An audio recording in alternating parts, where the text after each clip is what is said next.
I bet Kevin Feige and the others at Marvel Studios are having the time of their lives. They watch the fandom react to She-Hulk Attorney at Law every week, and uh, the fandom is just melting down, at least the worst parts of it. Last week they had the Daredevil tease, and this week they just simply didn't do it with it. In fact, they let Tatiana Maslany give us a little speech about how weddings always come inconvenient. To top it all off, they just throw in a Just Jen title card. This show is so funny on a meta level.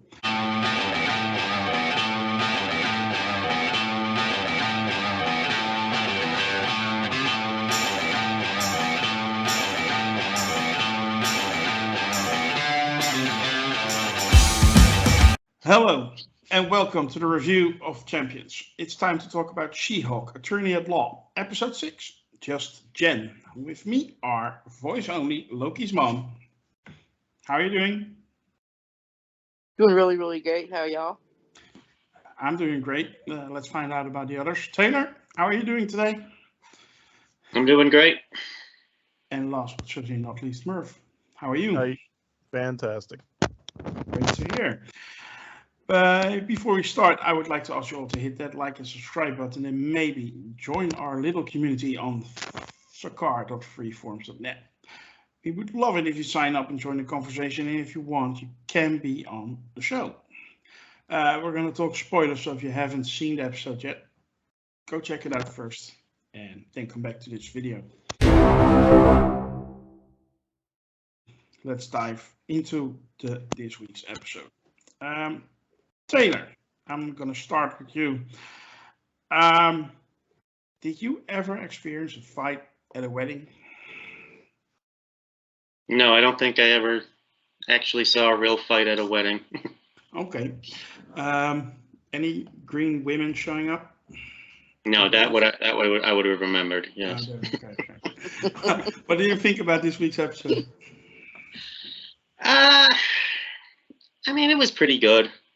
I thought some of the humor worked well.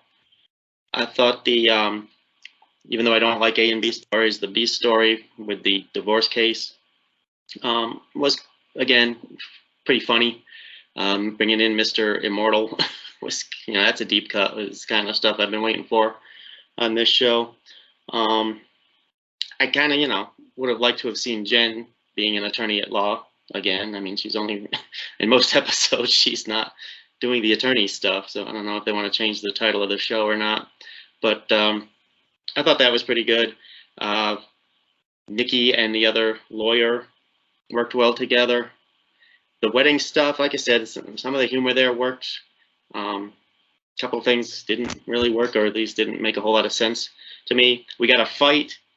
I'm glad to see the fight between She-Hulk and Titania.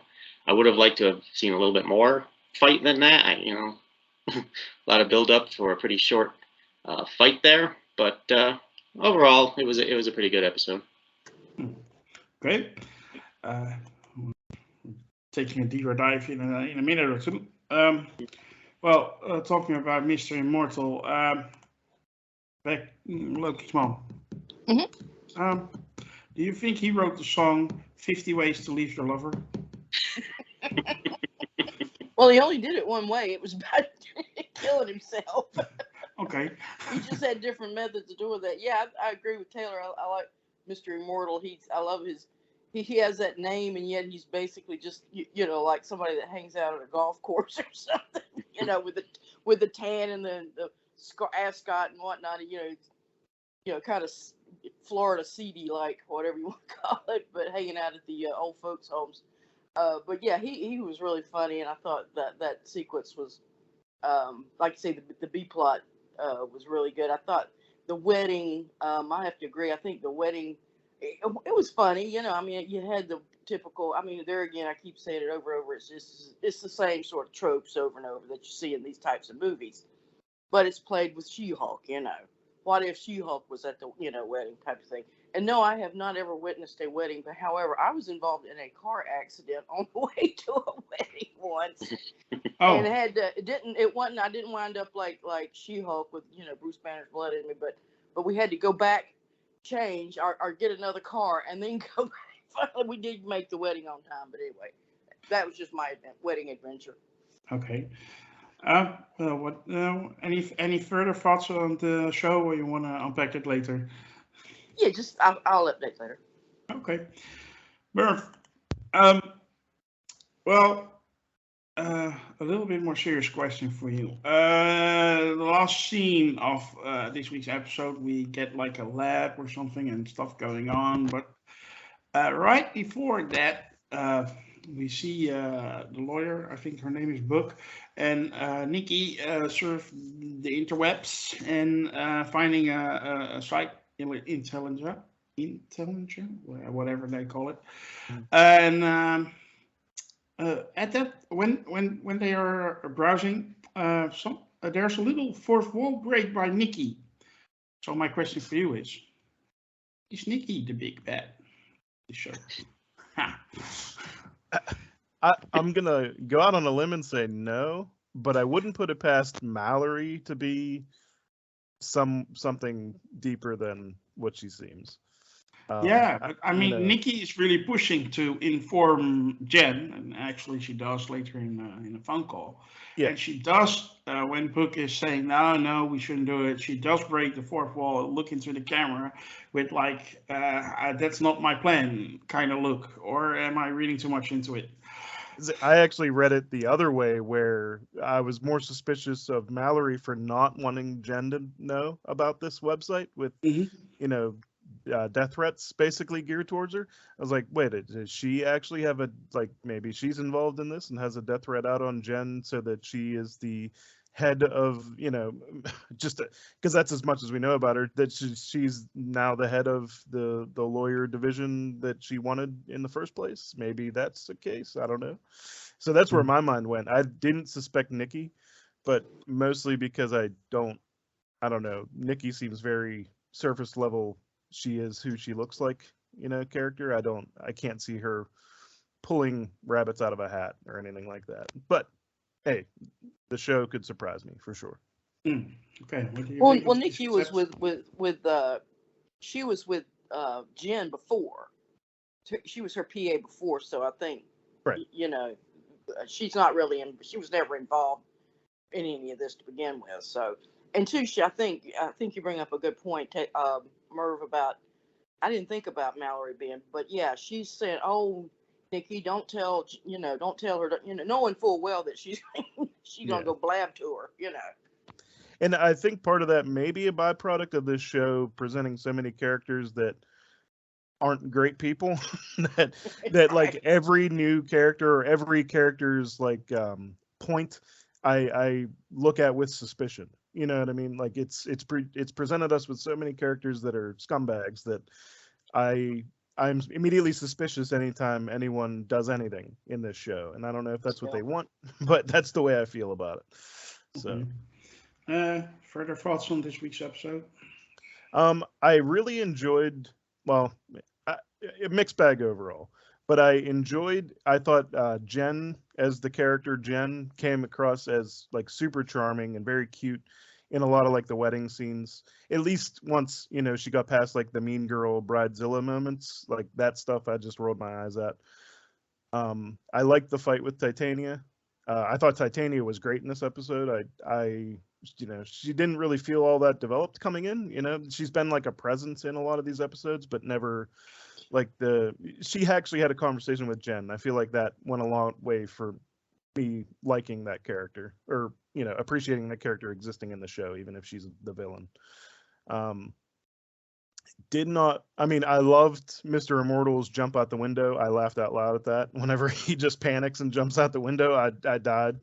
But it was because of how annoying I found Nikki and Mallory in that scene. And if that story would have ended there, I would have been happy. But everything after that, I hated. I just thought it was really, I don't know. I'm just tired of constantly, being, girl power moments and men are stupid. It's just every episode there's something, and it's 6 episodes in and I'm done with it. So I mentally checked out at that point. But overall, above average for this series, I'd say. Okay. Taylor, any complaints about this week's episode? Or anything that really stood out for you? Well, I mean, there's just some stuff that I guess, like the whole thing about everyone treating her so badly at the wedding. I mean, I guess that was supposed to be funny, but it didn't land for me. I mean, making her, clean up, making her,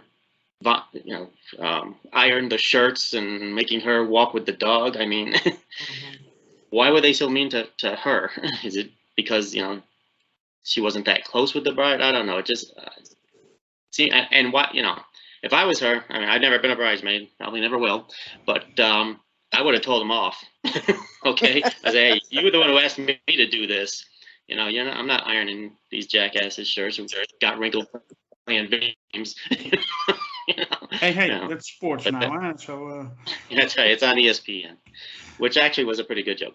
So, like I said, some of the humor worked. Again, I mostly liked the Beast story, even though it was exaggerated. But okay, it's a comedy, and it was kind of funny. I mean, the guy was a really, really funny character.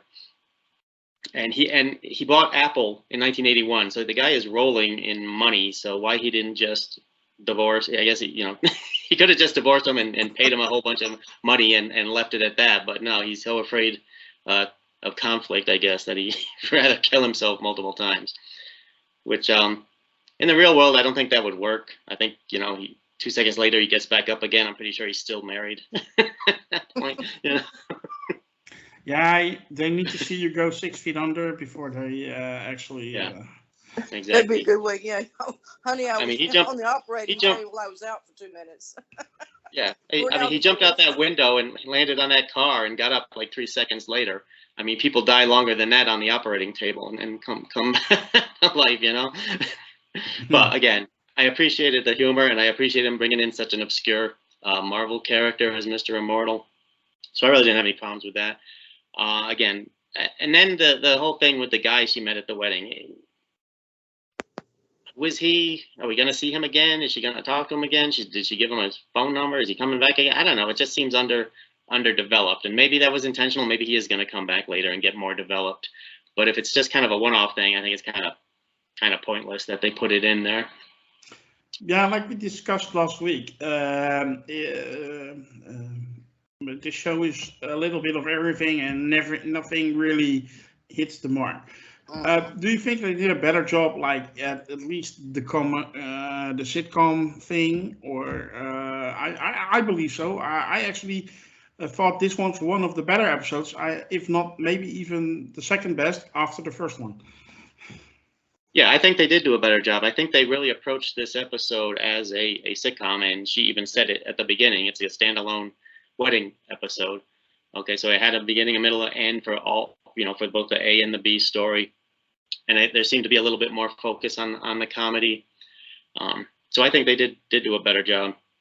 And, I hope they continue to improve. I mean, I realize it's all already been made, but I hope the show continues to improve. I actually looked up the showrunner and the writers on IMDb, and all of their writing credits combined don't amount to a hill of beans. They really have very thin resumes, and I'm not sure how they got this job, but more power to them. Hopefully, so far the show is not bad. I just think they have a little focus issue and a little tone issue, if you know what I mean. Yeah. The tone shifts every week, and like I said last week, and Merv, do you agree? There's a little bit too less of an overarching storyline. That at least you get some development in. It seems that now at the scene where we're talking about earlier, at the end, gives at least some sense of direction, which makes. At least gives me a feeling we're going into the final act now, and we may get some much needed overarching storyline. Do you agree? Yeah. I definitely agree that it feels like maybe we're going into the end game now. I wish the intelligentsia and things like that got hinted at earlier, because it's been 6 episodes and there really hasn't been too much of a through line other than that one little scene with the wrecking crew in episode 3 or 4. Mm-hmm. And it'd be nice to see like the pattern of paving stones towards the end game rather than like everything feeling kind of just thrown in and swirled about, and then okay, now we're too much of it doesn't feel satisfyingly episodic, nor does it feel like there's a continuation from episode to episode. So it's just like, yeah, like you said, it's like it's trying to do a lot of things and not doing everything as successfully as I would have liked. Mm. That's me. Okay, Lokismom, but in the end, we're just Marvel fans, and maybe we have been spoiled so much that we just, if it's not up to the usual Marvel standard or they're doing something different, we start to complain, and we are not patient enough to see how it all unfolds.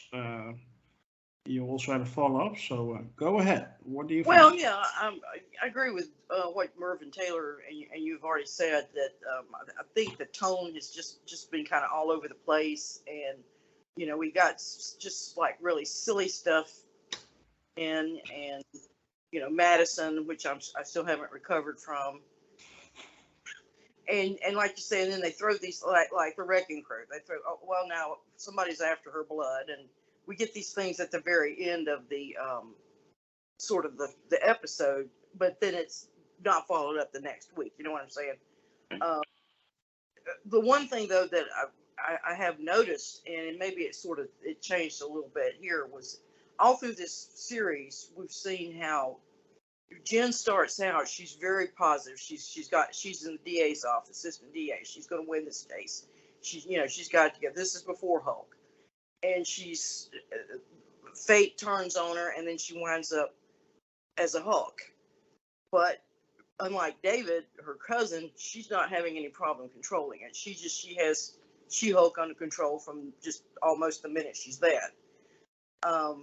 But as the series goes through, this positive, great assistant DA who's on the right track is suddenly she's going down. Her personality, she's starting to just diminish and get smaller and smaller and frumpier and tinier and just more and more put upon, and she doesn't complain while She-Hulk's getting all the attention. It's She-Hulk everybody wants. It's She-Hulk. When she does get to the wedding, finally, here's this one time they don't want, or at least the bride does not want to see She-Hulk at the wedding because she wants to be the star, as she should be. She's the bride. And so she finally gets to be Jen a little bit more, and just, even though she's still being put upon by the mean girls in high school and whatnot, that she kind of always had to tag along behind. It was never really a part of. And I think she sort of, that some of that's coming through. So what I do like is how this, probably about the last 10 minutes or so of the show, did start to pick up.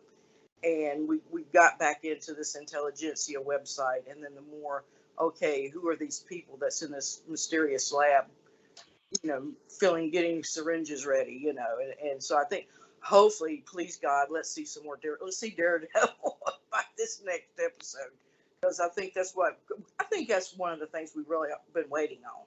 So yeah, I think being patient is important, but even so, I think they could have done a little bit better job on this series as far as telling us what's going on. I think it's been, as you say, disjointed and tonally off, and even though it's been really funny and had a lot of great moments in it, as well.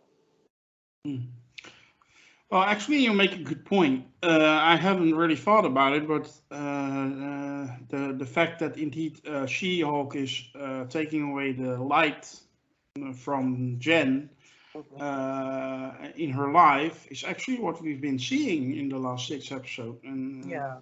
And then another important, when it was probably because she was drunk when Titania said, "Come on, She-Hulk, I want to see green," and she sort of tries to pop, and there for a little bit she has a little bit of problems. So maybe at some point, maybe She-Hulk starts to take over, and it's sort of like reverse what went on with David Banner. It's he's fought to get control, but now she's gonna have to fight to keep control. You know what I'm saying? So maybe it's heading in that direction. Okay. Well, that would be interesting. Taylor. Yeah, I agree with all that. I also agree with, I mean, I'm sure there's going to be some kind of a twist, and I don't know if that's going to be that the other lawyer is the big bad, like Merv suggested, or something else, but I'm sure there's going to be some kind of a twist, because whoever's behind all this, you know, he's not one of these jokers who makes a hate website on the freaking dark web. Okay, he's obviously using that, you know, as a cover or to recruit people to do his bidding or something, but that's not his main thing, or his or her main thing. Right? He's not one of those clowns on the internet that, you know, makes up hate memes and threatens to kill people behind the scenes. This guy has a bigger motive, whoever he is.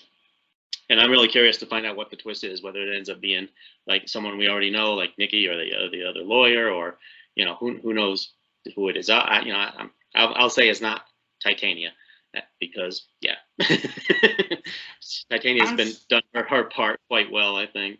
But I'm still hoping it's the leader. Yeah, I'd say it could be the leader, it could be the power broker, it could be any one of a number of people.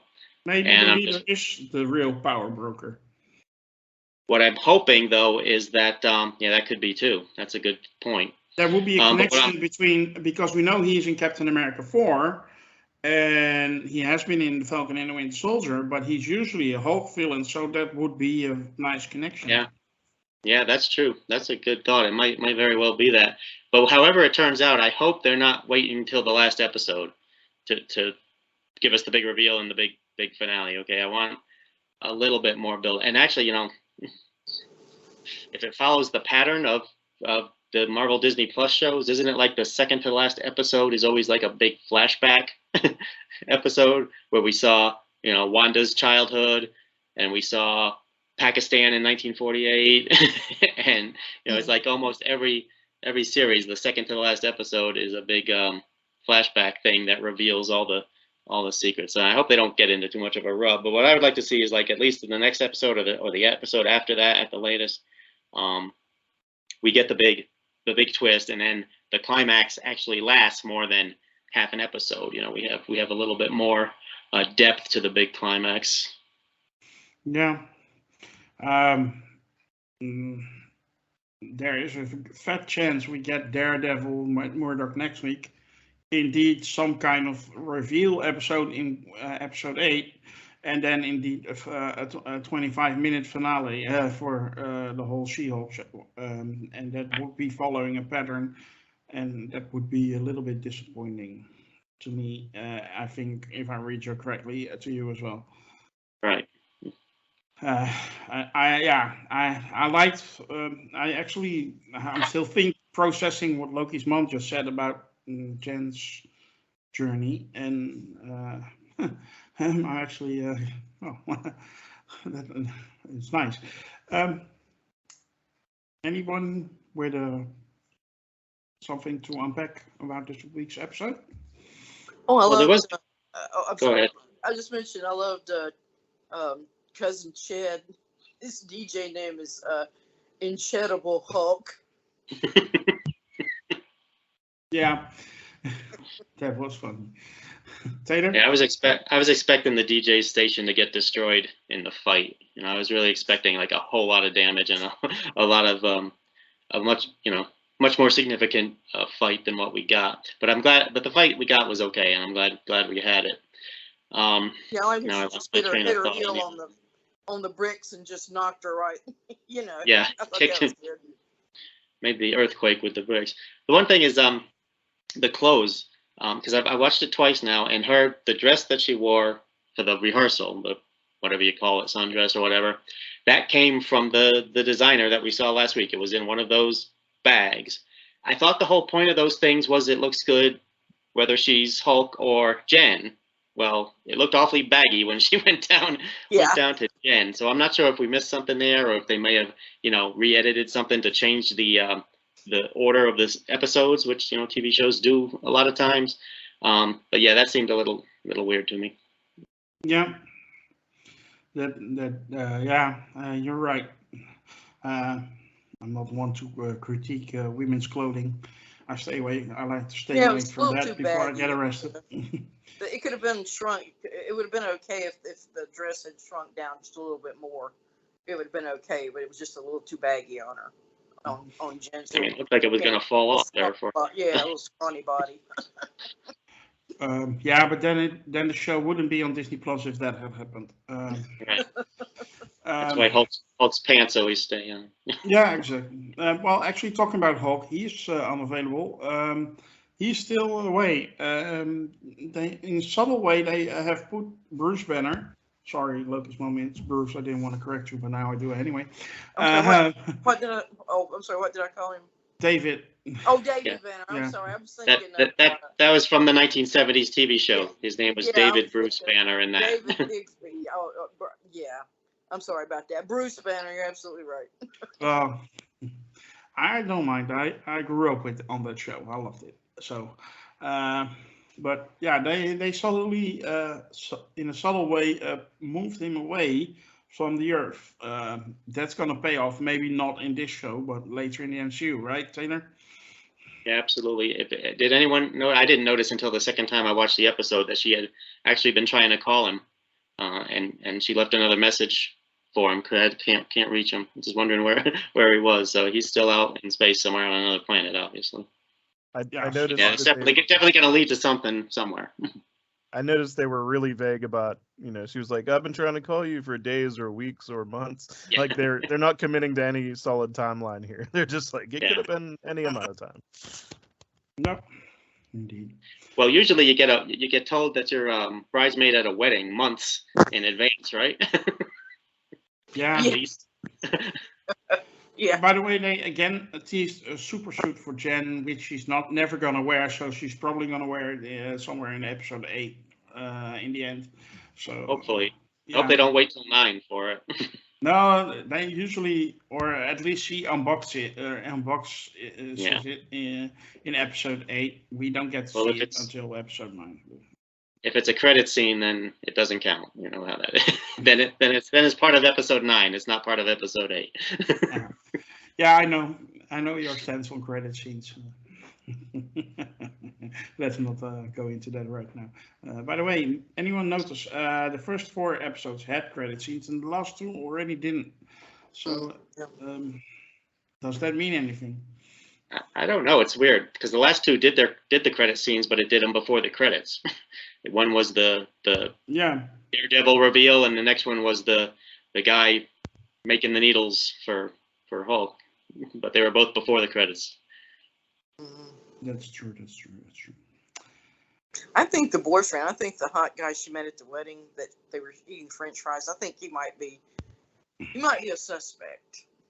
Yeah, that's true too. I mean, at this point, it could be anybody. Yeah. Maybe it's the bride. Everybody's a suspect. Maybe it's Jonathan. And I'm not talking about Thor's hammer. You're talking about the dog. I'm talking about the little dog. About the dog. It could be. The little teeny dog, yeah. That dog is probably Mephisto. Okay. Yeah, I know those types of dogs. They are quite mean, so they're not nice. Well, when you brought up Mephisto in the Donnie Blaze episode where they where Madison goes, she's this demon guy, whatever. I mean, so is the demon guy? Is he somebody it's important? I mean, why would they have went to all the trouble to talk about him? And I think even the magicians, they're aware of him or something. Yeah, I don't know. That's the thing with this show. I think there's a lot of stuff thrown in to throw everybody off, and there's no telling which things are gonna lead to something else and which things are just gonna be completely throwaway. Mm-hmm. You think we get like a master plan reveal that everybody misses during all the episodes, like we had in the first season of Star Trek Discovery, where all of a sudden the captain turned out to be the guy from the other universe, oh, sorry if you haven't seen it. I just spoiled. No, I'm fine. Spoiled it, but you know where they drop like little hints in every episode, Yeah. and everybody misses that, and all of a sudden they show, gotcha, we got you.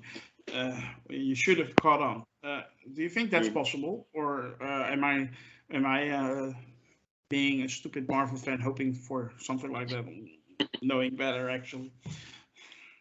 Well, as long as it doesn't come out of left field. I mean, sometimes it's just like totally, had something had totally nothing to do with whatever went on with the show. Is the big whatever. Something like that, I think is cheap. If they're going to land all these Chekhov guns or whatever you want to call them, they're going to have to fire one of them down the road. So that's what and Marvel's bad about doing this. I mean, they do this a lot, and that gun might not go off to 2 or 3 years from now, and by then you've already forgotten about it. Way on back. So you see what anyway. It's possible that could happen. So we'll see. Yeah. So far, I just think what I said is right. I think that just Marvel Studios just put out this show to have fun with its fans. Well, yeah. You guys are always nagging for more stuff and the connectivity and cameos, and now we're gonna give you something, and you're gonna hate it because it doesn't give you what you want. But we're gonna laugh because you're gonna mentally break down every week. Well, yeah, I think I wouldn't put it past them. They shouldn't. They should be given the room to experiment. As much product as they put out, yeah, I think they should be given that space. Yeah. But I agree with you, Grandmaster. I hope they have been dropping clues that we've just been missing. That all comes together at the end, hopefully. Yeah. I was just thinking, you know what would really be great if they have teased Daredevil a lot. Huh? They used him in the marketing, in the trailers and stuff like that. They already put like a tease in last week's episode, and that they're actually not going to use him in the whole show. And then they're just going to say, we put Hulk in the Infinity War trailer, and we didn't when he was running with the other Avengers, and it wasn't in the movie. Now, well, this is Hulk's revenge. We're going to put Daredevil in the trailer, everybody get excited, and then we're not going to use him. That would be, I think the meltdown would be complete. They just put him in the end credits of the final episode, and that's it. Yeah. He's a post credit to the actual series. Yeah. That would be catastrophic. That I really hope they don't do that for their sake, because I like the Marvel stuff. That would be their fan base. Too much of their fan base would immediately jump ship. Well, on the other hand, I see people stating online that that Marvel clearly thinks that Tatiana Maslany cannot run a show on her own. Well, I think Tatiana Maslany is a treasure in this one. She's absolutely amazing. She's terrific. Yeah, she's adorable. I absolutely love her. So she definitely can carry this show on her own. No doubt. She's great. I just wish everything around her was as good as she was. That's all. Yeah. Exactly. Or they just had more of her and less of all the other stuff. Yeah, they should have just named this show Just Jen, and then I would have been fine. Oh, wait a minute, they just did. People, let's stop talking. Let's start rating.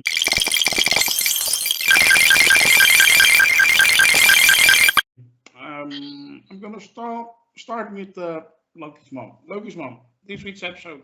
How do you rate it? What are the 10 stars? Yeah, 1 out of 10 or 1 out of 10. 9 out of 10. Out of 10. Okay. Out of 10, I'll give it a 7. Okay, that's nice. It's number. A little bit. The last few episodes I haven't been as happy with. This one I think the tone began to raise a little bit, so I give it points for that. And Mr. Immortal, I mean, that was just precious. Merv? I'll also give it a 7. It was better than last week by far for me, but it still wasn't the high highs that I've had on this, which I know I'm the oddball out, but I love the Madison episode. So No. I'm still shipping Madison and Wool. Taylor, your rating. I'm gonna give it a 9, just because it's an improvement over last week's episode. I agree. It is an improvement. That's why I'm going back to my 7 out of 10 for this week's episode. Still not up there like Miss Marvel or WandaVision, which are for me the standard of Marvel TV so far on Disney Plus. But it's certainly not a bad show by any means. I enjoy every week. It's just that just feels like it has more potential to me. So, well, that will conclude our review for episode 6 of She-Hulk Attorney at Law, Just Jen. Before we finish, I would like to ask you all to hit that subscribe button and notification bell on YouTube. Follow us on Twitter, like our Facebook page, join the forum on Sakar. That way you'll never miss us and we won't have to miss you. Bye.